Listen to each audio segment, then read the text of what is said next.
Hey, today I want to talk about something that we can all find as bittersweet and challenging as well, and it's empty nest. And if your children have recently left home or they're gearing up to leaving home, you may feel a really strange set of emotions. It's the pride and excitement, and also a sadness and a loneliness that you might feel as well, or even a sense of loss. It's completely natural to feel this mix of emotions during this time, and you've most likely dedicated so much of your life to bringing up your children and supporting their dreams. It can just leave you wondering, what's next for me? And it can also start stirring up some things perhaps from your childhood as well. And in this video I just want to tell you some sort of practical uplifting strategies to embrace this new chapter on things that you can't fix and you don't have any control over, which is when they decide to move out. So let's look at why this kind of stage in our lives can feel so difficult. So for many of us, our duties have been around bringing up our children and looking after our children, and we've been intertwined as mothers, and sometimes pretty codependent at times. They're going to be off living their best lives and they don't necessarily need you anymore. So here are some strategies that I think that can help you move through the empty nest phase, if that's something that you are struggling with more purpose and excitement as well, and not feeling so. I know that you're probably feeling excited for your child, but then you're probably feeling sad for yourself as well. So it's a new beginning and just a chance to connect a bit more and rediscover your own purpose as well. So here are some strategies to help you move through to the next phase with a sense of purpose and excitement, to support you emotionally and help you reconnect with yourself and open a door to new possibilities. Strategy number 1, reconnect with some old passions or discover some new interests. So perhaps before you had children, you had some passions that you didn't necessarily fully fall through. So think back maybe to some hobbies that you had. I had my daughter really young, so for me, and I had quite a turbulent teenage life. So for me, I didn't have a chance to ever explore any of the hobbies that I had, because from a child was living in constant survival mode. So for me, it's really getting back to hobbies and interests and that you missed out on, perhaps having pets. So that might be something that could help you, and getting back to hobbies and interests and dreams that you may have had that you never got a chance to fulfill when you were younger. So it's rekindling interest and exploring new ones that you might have seen now and thought, oh, do you know what, I wouldn't mind going and trying that. Or there might be traveling that you haven't done, and things that you've wanted to explore and always been curious about but never actually followed through on. So here is your time to actually start doing these things and giving yourself permission to invest in yourself as well and what makes you happy, reminding yourself that there's more to this phase than the loss that you may be feeling right now. There's a world of opportunity waiting for you. So it's really just sort of working out what that is for you and what that means to you as well. And number 2 is maybe another powerful way to find your meaning during the empty nest phase, because it will pass, by nurturing connections as well. So picking up relationships with old friends perhaps that you haven't had time to do.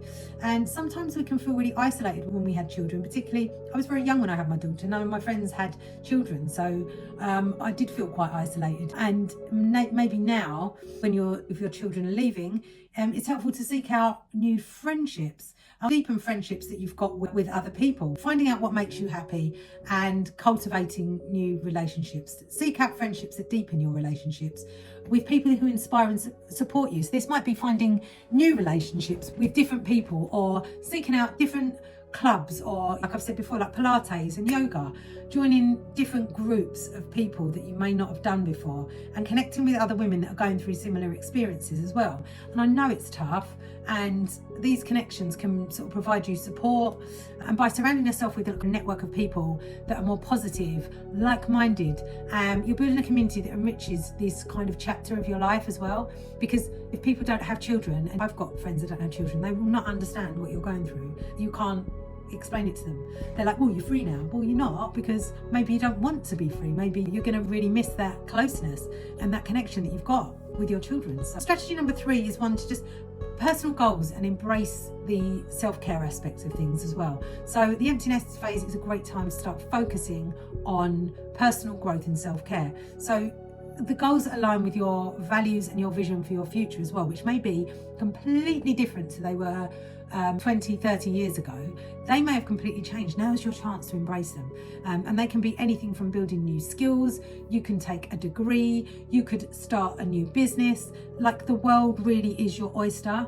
And like traveling, like I've said before, your goals don't have to be massive either. They can be simple ways to just encourage yourself out of and give yourself a sense of progress and purpose as well, that goes beyond being a mum. So focusing on your physical and emotional health, perhaps you need some more professional help with moving through these emotions. Perhaps they're stirring up things of sense of abandonment and things like that, which is something that you might need to work on, and something that's completely understandable as well.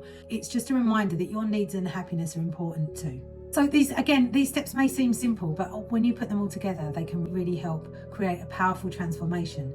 And by reconnecting with your passions and your dreams and nurturing yourself as well, you're creating a more purposeful life. Like I said, I went and got a dog, which was kind of subconsciously me trying to cling on to some sort of codependency or somebody else that needs me. So I wouldn't recommend it as a way to deal with issues that possibly you need to go to therapy over, but dogs are great companions. And if you never got to have one when you were younger, because your life was too busy, and you're at a place where you can have an animal now, then what a great time to look into having a different kind of connection with an animal rather than a human. Who knows, that could work for you, it might not.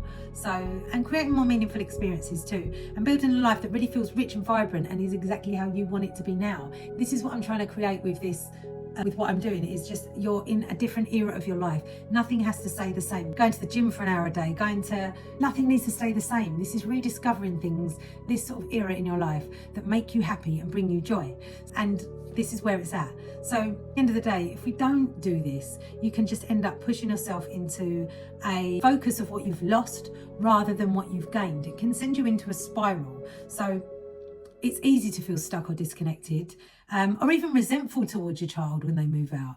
And I joke with my daughter, but I damn well miss her when she's gone. So it's acknowledging those feelings, and if it's something that's not summing up yet, preparing yourself for them as well, and creating your own sense of purpose. If all your children have been your purpose, rightly so, for your entire life, then this phase can feel like something to endure rather than to enjoy, which is completely not what it has to be. So by choosing to explore new interests, which is a choice that you have, and making connections and setting new personal goals for this new era in your life, it's not an ending. We look at it as a new beginning instead, and an opportunity to create a life that is just yours now, or yours and your partner's, and reflects your passions and your dreams. So if you're ready to embrace this empty nest phase, which I'm not sure I have yet, but I encourage you just to take one small step each day towards it. So maybe that's signing up for a class, reaching out to an old friend, setting some different goals that or planning things that you want to do when your children eventually do leave home. So that can keep you connected and closer to a life that feels more purposeful as well. So thank you so much for joining me today. I hope this is helpful and inspires you to see this phase as something that is more new beginnings than a loss. Remember, empty nest is a new beginning. So I hope this has been helpful, and please let me know in the comments if there's any questions that you have, and I really appreciate you watching. Thank you very much.